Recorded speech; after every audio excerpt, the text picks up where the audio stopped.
Hello there friends, welcome back to another episode of Generation Tech. My name is Alan.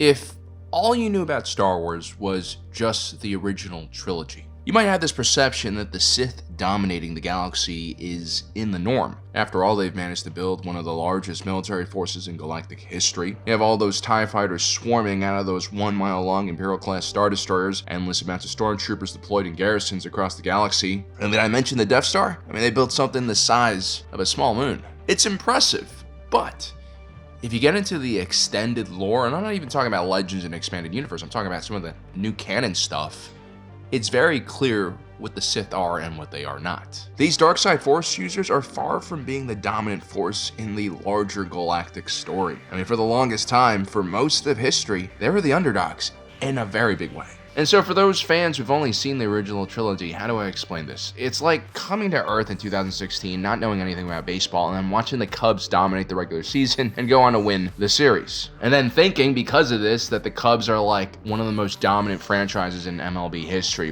when they clearly are not. That's who the Sith were. Goat curse and all. And when Palpatine finally took over the Republic, that was like the Sith breaking a 108-year title drought. Except this drought is much longer for the Sith, thousands of years even. Although now that I think about it, the Sith Empire never took control of the entire galaxy like Palpatine did, so this was the first time that the Sith had ever done this. There are many reasons why the Sith have always struggled to dominate the galaxy, and we'll get into that later on in this video. But first, I want to start with the origin story of the Sith, so you can see them in their earlier days when they're vulnerable and much weaker, and you'll also begin to understand why this organization was created in the first place. It wasn't just about the pursuit of power and, understanding the dark side of the Force. It was a faction created almost out of desperation and a will to survive. So we need to zoom out to a much larger timeline to understand this. The Star Wars timeline is massive when taken into whole. The period that we all know as the Skywalker saga takes place roughly from 32 BBY, the invasion of Naboo, to maybe 30-something ABY, which is when the First Order Resistance conflict starts. I mean, that's not even a century of time. The 1,000 years before the Clone Wars was an era of peace where the Republican Jedi dominated the galaxy and the Sith were mostly hiding in the shadows plotting. But before that period of peace, there was roughly 4,000 years of on and off galaxy-wide conflict between the Jedi and Republic versus various Sith factions. This is really the meat of the Old Republic era, just 4,000 years of non-stop chaos, conflict, betrayal, and devastation. So how does this extremely violent period begin? Well, it's because of a disagreement between the Jedi and Sith. And in both canon and in Legends, the Jedi and Sith all started out as the same organization. Well, the Sith came from the Jedi. And it's not exactly true that the Sith left. The Jedi Order were also very much responsible in driving out these dark Jedi members from their organization. Although how much hate the Jedi should get for essentially starting the Sith Order is, in question, because the mistakes they make are quite human and actually very understandable. You see, the Jedi came from a Force organization known as the Jedi. This was a legendary group of Force users who have been taken from all across the known galaxy and deposited on the Force-imbued world of Tython. Well, it's actually an entire system. We have no idea who the mysterious powers were behind this, plot to reposition all these Force users into one place, but the result is they would form an organization known as the Jedi Order. The Jedi would preach the importance of balance, just like the Jedi. But their view of balance was a bit more inclusive, and using the dark side wasn't exactly discouraged. Now, the Jedi, like the Jedi, didn't want their followers to be slaves to their emotion and be controlled by, anger and hatred. But at the same time, the Jedi also understood how useful such emotions were in certain situations, like when you're trying to, fight someone maybe. And so during this time period, more trust was placed in the individual, that they would make the right choice and, tap into the dark side with moderation and not lose complete control, which actually a lot of dark Jedi, a lot of great Jedi have done and continue doing without much problems. Now, the Jedi would eventually break free from Tython. They would take part in the galactic uprising against the Rakatan Infinite Empire and eventually emerge as guardians of the Republic. But somewhere along the line, there would be a big ideological shift with the Jedi, and they would start banning all practices related to the dark side of the Force. My own personal theory is that over the years, the Jedi probably started realizing that it was far more difficult to resist the temptations of the dark side of the Force than it was the light side of the Force. They probably also realized that Jedi who leaned more heavily towards the dark side were kind of destructive and dangerous to their fellow Jedi, and that individuals who were on the light side, while kind of annoying, were generally, easier to get along with and much more peaceful. But the problem with the Jedi Order's ban on dark side activities is that it pretty much is impossible to stop a Force user from tapping into their emotions. I know we tend to think of the Jedi as these supernatural beings with perfect ethics and moral character, but they totally weren't. I mean, they were just normal people that were born with a special ability. The Jedi training does work to a certain extent in helping these individuals control their more emotional side, but at the end of the day, it's just a crapshoot. You're going to end up ultimately with individuals who are very inclined to the dark side. Some people are just born this way. Like Anakin Skywalker, for instance. His passion and impulsiveness were definitely going to lead him in that direction no matter what. So no amount of restriction was really ever going to work. What the Jedi really should have done instead was be more open to what the dark side was, teach their members what the dark side is so that they can better control it, right? The Jedi's mentality was just a complete ban. We're just going to cut it off completely and pretend like it doesn't exist, which of course doesn't really work well. In Legends, there are many schisms in which small groups of Jedi left the Order or were forced out of the Order because of their dark side interests. You have the first Great Schism, which occurs almost 25,000 years before the Clone Wars. In that especially brutal conflict, not only did the Jedi defeat these dark Jedi, they basically hunted them down to the edges of the galaxy to make sure that they would not survive. And these dark side Force users, the Legions of Leto, weren't Sith, and they weren't completely evil and lost to the dark side. Many were simply just curious of what secrets are hidden on the other side of the Force. But their attempt to create a new school of Force practice ultimately failed. The Second Great Schism would occur in 7000 BBY and is widely regarded as the main event that formed the Sith. Once again, you have these dark side curious Jedi who are accused of not only using the dark side of the Force, but also practicing Force alchemy, which at one time was considered a relatively neutral Force activity. You had dark side Force alchemy, which is more related to creating monsters and animals, trying to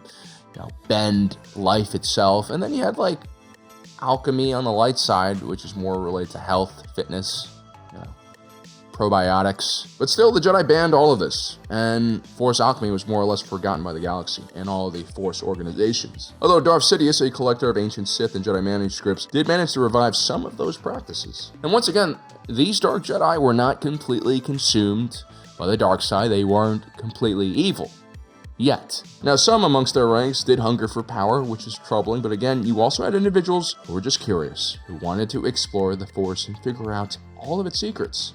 Think someone like Qui-Gon Jinn, who had his fair share of disagreements with the Jedi High Council. Following the split, an event known as the 100 Year of Darkness would occur, where the Jedi and Dark Jedi would fight a violent conflict across the stars. In Legends, it takes place in 7000 BBY. In canon, it says 5000 BBY now. But basically, this is a very devastating conflict that is fought for 10 decades. And despite wielding the potent dark side of the Force, the Dark Jedi could not overcome their lack of resources and manpower. The Jedi basically had the backing of the entire galaxy, and they were hunting these Dark Jedi down.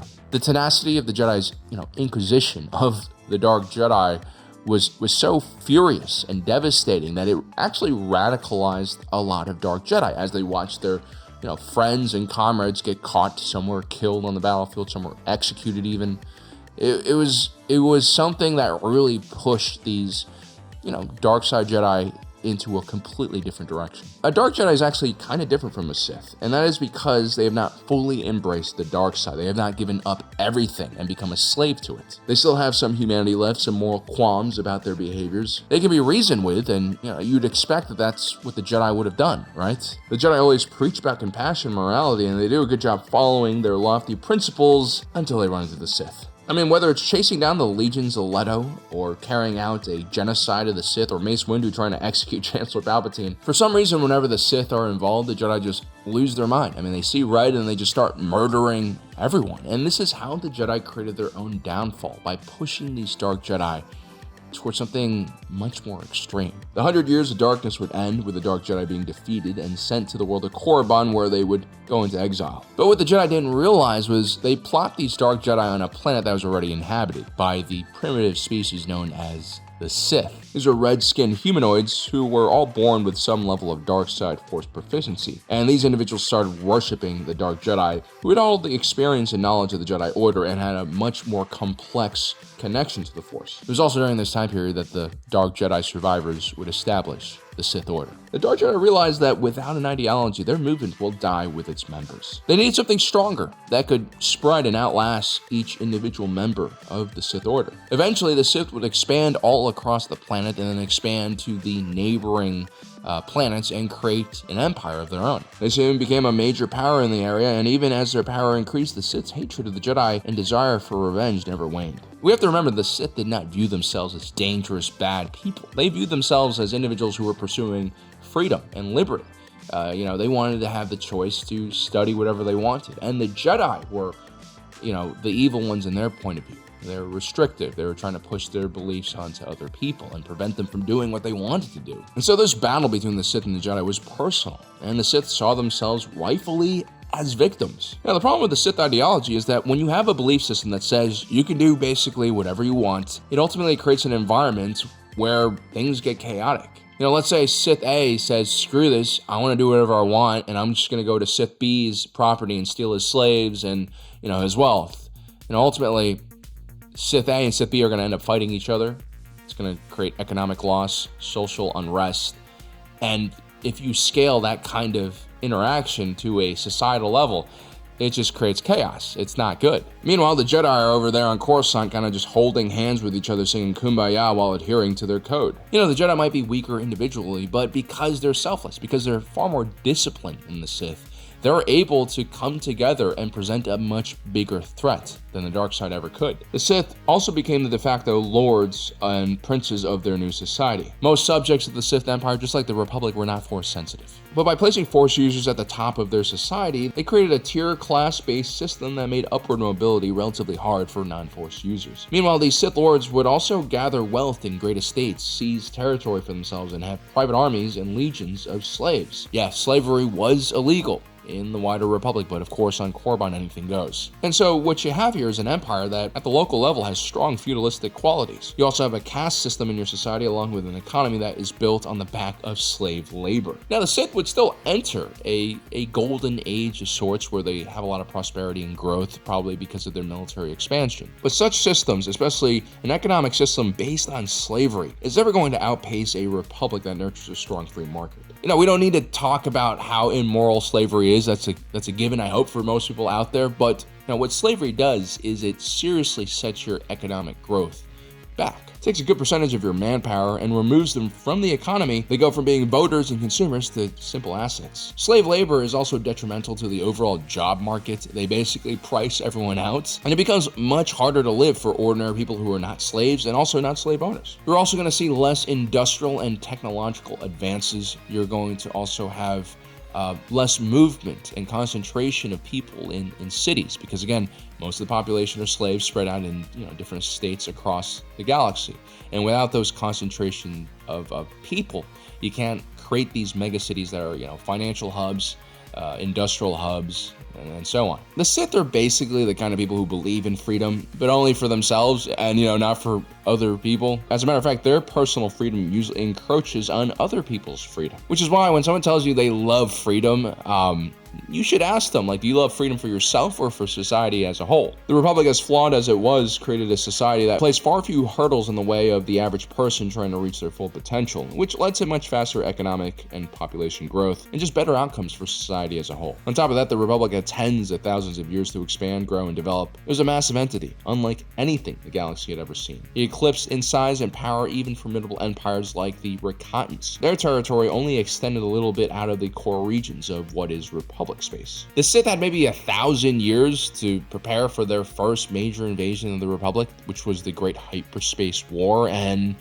yeah, they were completely outgunned. The Sith individually were usually better fighters than their equivalents in the Jedi Order. This is due to the power the dark side gave to its users. Their machines of war were also far more terrifying and powerful. Everything from their battleships through their legions of Massassi warriors usually eclipsed their Republic counterparts. And the Sith also had a far more militarized society, and it was, encouraged at a very young age for for people to, improve their martial skills. But the Sith never really had enough manpower to actually hold much territory, as their invasion force was deadly but also quite small. The Great Hyperspace War would turn against the Sith after their failed attempt to invade Coruscant. This is a planet-wide city, and we've made tons of videos explaining why Coruscant is the hardest planet to capture in the galaxy. The sheer amount of people who live on that planet, combined with the verticality of the planet-wide city, is just ridiculous. You just can't have enough soldiers in the galaxy to take something like that. I mean, we're talking about needing, trillions and trillions and trillions of people.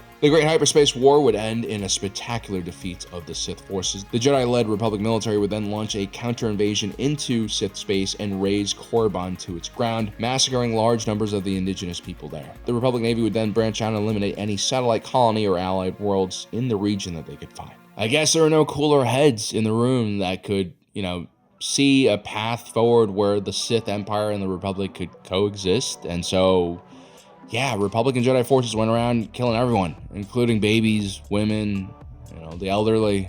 It's a pretty messed up part of Republican Jedi history that's not talked about enough. But here's the thing, the Jedi didn't get everyone. A small pocket of Sith had escaped further towards the outer edges of the galaxy, led by the savage force-using prodigy, Lord Vitiate. As we'll see throughout history, the Sith, to their credit, do learn from the mistakes of, previous failures. The rule of two Sith and Palpatine's own shadowy actions were probably inspired by Lord Vitiate's Sith Empire and his strategy in undermining the Republic. In the next few centuries, instead of attacking the Republic directly, the Sith remained hidden and used proxies to really just wear down the Republic and their Jedi defenders. This is what leads to the Mandalorian Crusades. Not only did it weaken the Republic, it turns out the Jedi were very susceptible to turning the dark side once they take on the soldiering profession, which is what leads to an even more devastating Jedi civil war where several Jedi turned against the Republic and the Order and established their own Sith Empire. And interestingly enough, after the Jedi Civil War, a Sith Civil War started as well between the Sith triumvirate. As you'll see, not only was the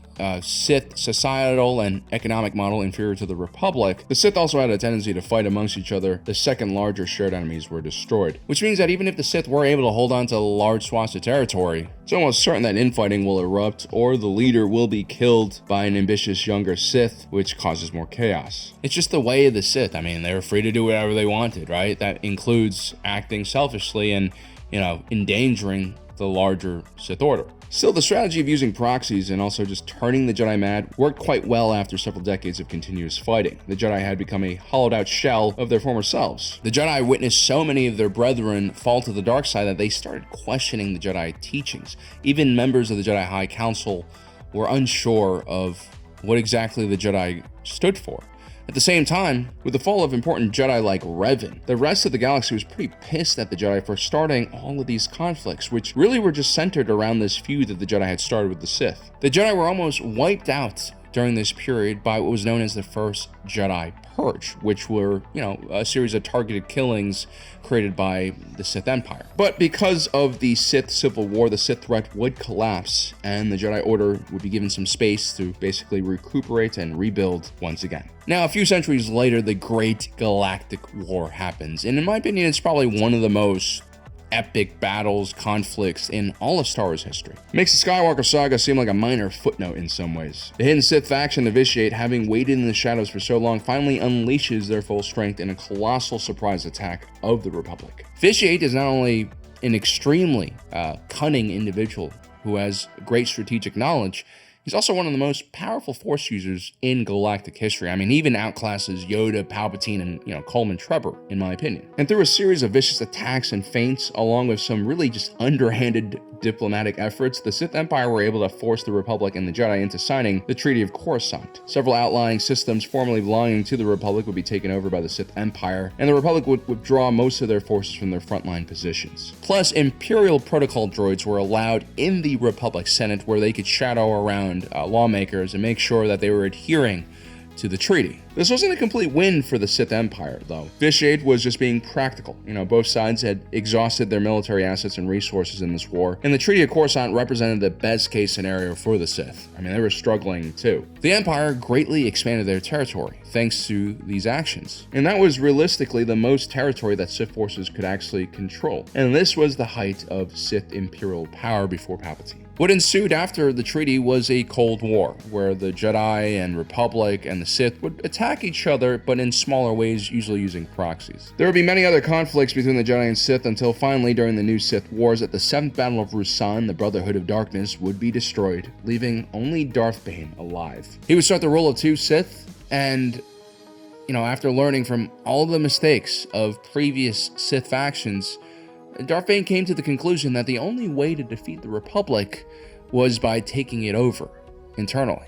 Or at least, that is what later individuals in the Rule of 2 line came to realize. I don't know if Darth Bane knew this immediately. He just wanted to create a situation where the Sith could kind of change their trajectory. So as you can see, for most of Star Wars history, the Sith were either a myth or just greatly outnumbered. They were fearsome and excellent fighters, but ultimately their footprint around the galaxy was quite limited. I mean, if you take a look at it, Palpatine rules the Empire from 19 BBY to 5 ABY. It's only 26 years. Well, guys, I hope I've changed your perception of what the Sith are. I hope you guys enjoyed this video. Don't forget to subscribe and hit that notification button down below if you did. And as usual, my name is Alan, reminding you that my allegiance is to the Republic, to democracy. I'll see you next time.